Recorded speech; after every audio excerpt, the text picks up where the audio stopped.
ভেন্ডি দিয়ে আর আলু দিয়ে আর পেঁয়াজ দিয়ে পোস্ত হবে।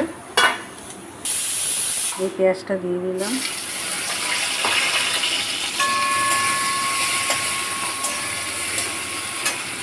পেঁয়াজটা ভাজা ভাজা হয়ে গেছে, আর ভেন্ডিটা দিয়ে দেবো।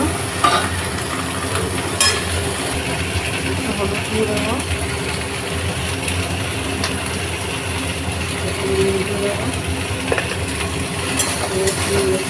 তারপরে আলুটা দিয়ে দেবো। ভেন্ডিগুলো ভাজা ভাজা হয়ে গেছে, এবার আলুটা দিয়ে দেবো সিদ্ধ করা, দিয়ে এবার পোস্তটা দিয়ে দেবো।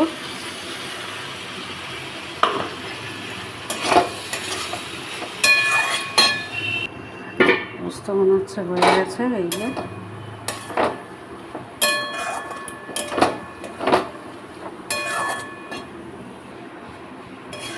আলু পোস্ত হয়ে গেছে, ভেন্ডি দিয়ে আলু দিয়ে পোস্ত মাখা মাখা দিলে আর দেখালাম না। এই পোস্ত হয়ে গেছে, এবার দিয়ে দেবো।